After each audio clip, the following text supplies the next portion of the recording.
اعوذ باللہ من الشیطان الرجیم بسم اللہ الرحمن الرحیم نحمدہ ونصلی علی رسولہ الکریم فاما بعد انما الاعمال بالنیات۔ دوستو، نیت کے بارے میں بیان ہے انشاءاللہ میرا آج، یعنی نیت کو اللہ تعالیٰ کے لیے خاص کرنا اور آخرت کو مقصود بنانا۔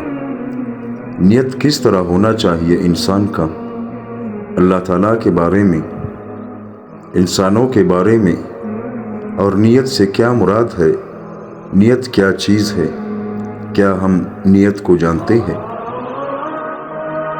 تو دوستو، بیان کی طرف چلتے ہیں۔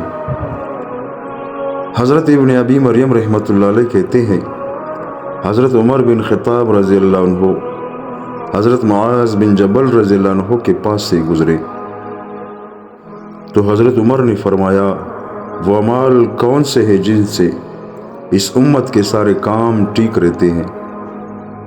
حضرت معاذ نے کہا، 3 اعمال ہیں اور تینوں نجات دلانے والے ہیں۔ ایک اخلاص ہے، اور اخلاص وہ عمل فطرت ہے جس پر اللہ نے لوگوں کو پیدا کیا ہے، اور دوسرا گل نماز ہے اور وہ مذہب کا اہم شعبہ ہے، اور تیسرا عمل امیر کی اطاعت ہے، اور اطاعت ہی بچاؤ کا سامان ہے۔ حضرت عمر رضی اللہ عنہ نے فرمایا، آپ نے ٹھیک کہا۔ جب حضرت عمر رضی اللہ عنہ وہاں سے آگے چلے گئے تو حضرت معاذ رضی اللہ عنہ نے اپنے پاس بیٹھنے والوں سے فرمایا، غور سے سنو، اے عمر، آپ کا زمانہ بعد والوں کے زمانے سے بہتر ہے، کیونکہ آپ کے بعد امت میں اختلاف ہو جائے گا۔ اور سنو، اب یہ حضرت عمر رضی اللہ عنہ بھی دنیا میں تھوڑا عرصہ ہی رہیں گے۔ حضرت ابو عبدہ العبری رحمۃ اللہ علیہ کہتے ہیں، جب مسلمان مدائن فتح کر کے اس میں داخل ہوئے اور مال غنیمت جمع کرنے لگے تو ایک آدمی اپنے ساتھ ایک ڈبہ لایا اور لا کر مال غنیمت جمع کرنے والے ذمہ دار کو دے دیا۔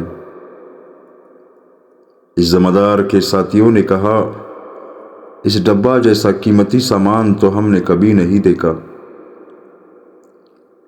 کیونکہ اس میں بادشاہ نے سب سے زیادہ قیمتی ہیرے جواہرات رکھے ہوئے تھے، اور ہمارے پاس جتنا مال غنیمت آ چکا ہے، اس سب کی قیمت اس کے برابر تو کیا، اس کے قریب بھی نہیں ہو سکتی۔ پھر ان لوگوں نے لانے والے سے پوچھا، کیا آپ نے اس میں سے کچھ لیا ہے؟ اس نے کہا، غور سے سنو، اللہ کی قسم، اگر اللہ کا ڈر نہ ہوتا تو میں اسے آپ لوگوں کے پاس کبھی نہ لاتا۔ اس جواب سے وہ لوگ سمجھ گئے کہ یہ آدمی بڑی شان والا ہے۔ انہوں نے پوچھا، آپ کون ہیں؟ فرمایا، نہیں، اللہ کی قسم نہیں، اپنے بارے میں تو آپ لوگوں کو بتاؤں گا، کیونکہ آپ لوگ میری تعریف کرنے لگ جائیں گے، اور نہ کسی اور کو بتاؤں گا، کیونکہ پھر لوگ میری سچی جھوٹی تعریف کرنے لگ جائیں گے، بلکہ میں تو اللہ تعالیٰ کی تعریف بیان کرتا ہوں اور اس کے ثواب پر راضی ہوں۔ پھر وہ آدمی چلا گیا تو ان لوگوں نے ایک آدمی اس کے پیچھے بھیجا۔ وہ آدمی اس کے پیچھے چلتے چلتے اس کے ساتھیوں کے پاس پہنچ گیا۔ پھر اس نے اس کے ساتھیوں سے اس کے بارے میں پوچھا تو وہ حضرت عامر بن قیس رحمۃ اللہ علیہ نکلے۔ حضرت محمد، حضرت طلحہ اور حضرت محلب وغیرہ حضرات کہتے ہیں، قادسیہ کی جنگ کے موقع پر حضرت سعد رضی اللہ عنہ نے فرمایا، اللہ کی قسم، یہ لشکر بڑا امانت دار ہے، اگر بدر والوں کو پہلے فضیلت نہ ملی ہوتی تو اللہ کی قسم میں کہتا اس لشکر کی بھی بدر والوں جیسی فضیلت ہے۔ بہت سی قوموں کو میں نے غور سے دیکھا، ان میں مال غنیمت جمع کرنے کے بارے میں بہت سی کمزوریاں نظر آئی، لیکن میرے خیال میں اس لشکر والوں میں ایسی کوئی کمزوری نہیں، اور نہ میں نے ان کی کسی کمزوری کے بارے میں کسی سے کچھ سنا۔ حضرت جابر بن عبداللہ رضی اللہ عنہما فرماتے ہیں، اس اللہ کی قسم جس کے سوا کوئی معبود نہیں، قادسیہ والوں میں سے کسی کے بارے میں ہمیں یہ اطلاع نہیں ملی کہ وہ آخرت کے ساتھ ساتھ دنیا بھی چاہتا ہو۔ البتہ ہمیں ہزاروں کے لشکر میں سے صرف 3 آدمیوں کے بارے میں شبہ ہوا کہ شاید یہ دنیا بھی چاہتے ہو، لیکن تحقیق کرنے پر وہ بھی امانت دار اور بڑے زاہد نکلے۔ وہ 3 حضرات یہ ہیں: حضرت طلحہ بن خولید، حضرت عمرو بن معد کرب اور حضرت قیس بن مکثوف رضی اللہ عنہم۔ حضرت قیس عاجلی رحمۃ اللہ علیہ کہتے ہیں، جب حضرت عمر رضی اللہ عنہ کے پاس کسریٰ کی تلوار، کمر کی پٹی اور زیب و زینت کا سامان لایا گیا تو حضرت عمر رضی اللہ عنہ نے فرمایا، جن لوگوں نے یہ سارا کا سارا مال غنیمت یہاں پہنچا دیا ہے وہ واقعی بڑے امانت دار ہیں۔ اس پر حضرت علی رضی اللہ عنہ نے فرمایا، چونکہ آپ خود پاک دامن ہے اس لیے رعایا بھی پاک دامن ہو گئی۔ حضرت زید بن اسلم رحمۃ اللہ علیہ کہتے ہیں، جب حضرت عمر بن خطاب رضی اللہ عنہ نے دیکھا کہ مصر فتح ہونے میں دیر لگ رہی ہے تو انہوں نے حضرت عمرو بن عاص رضی اللہ عنہ کو یہ خط لکھا، اما بعد، مجھے اس بات پر بہت تعجب ہے کہ مصر کی فتح میں آپ لوگوں کو دیر لگ رہی ہے۔ آپ ان سے کئی سالوں سے لڑ رہے ہیں اور اس کی وجہ صرف یہ ہے کہ آپ لوگوں نے نئے نئے کام شروع کر دیے ہیں، اور جیسے آپ لوگوں کے دشمن کو دنیا سے محبت ہے ایسے ہی آپ لوگوں کے دلوں میں بھی دنیا کی محبت آ گئی ہے، اور اللہ تعالیٰ لوگوں کی مدد صرف اس کی سچی نیت کی وجہ سے ہی کرتے ہیں۔ اور میں نے آپ کے پاس 4 آدمی بھیجے ہیں اور آپ کو بتا رہا ہوں کہ میرے علم کے مطابق ان میں سے ہر آدمی 1000 آدمیوں کے برابر ہے۔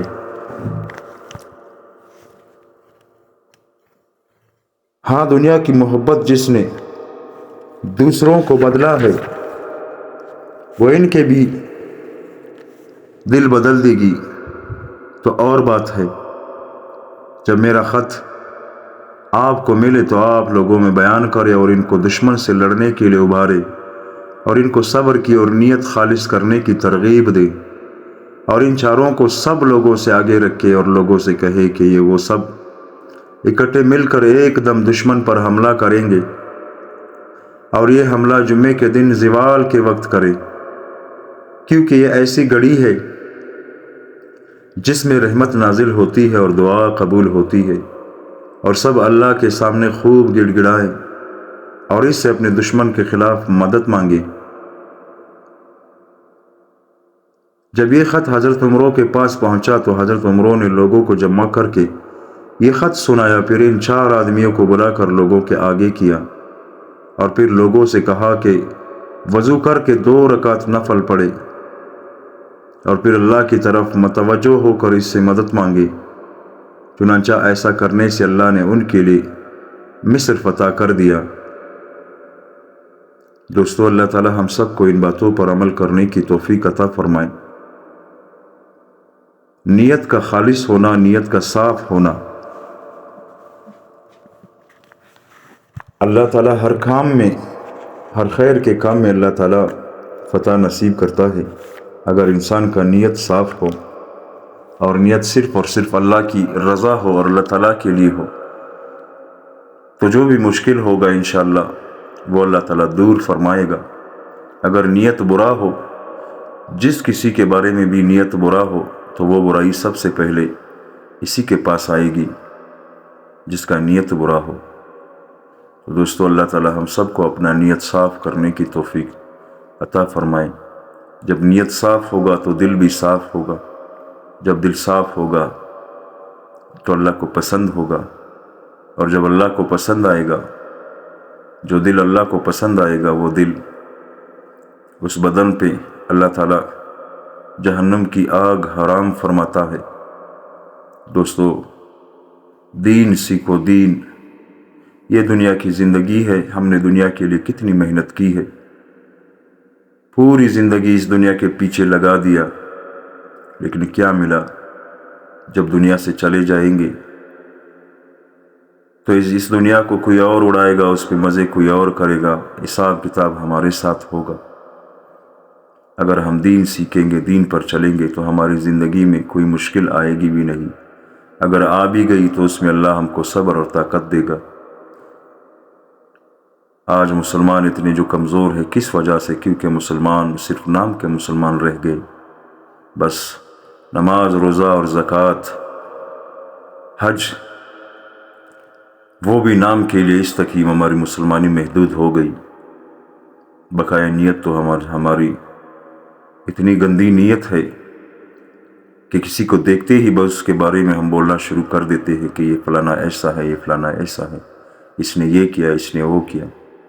حالانکہ یہ ہمارا نیت جب خراب ہوتا ہے تو ہم کسی پہ تہمت لگاتے ہیں، تو تہمت لگانے والے کا بہت ہی بڑا گناہ ہے، اور اس کو اللہ تعالیٰ کس جہنم میں پھینکے گا آخرت کے دن۔ انشاءاللہ یہ بیان میں قریب کروں گا۔ اللہ تعالیٰ ہم سب کو عمل کرنے کی توفیق عطا فرمائے، آمین ثم آمین۔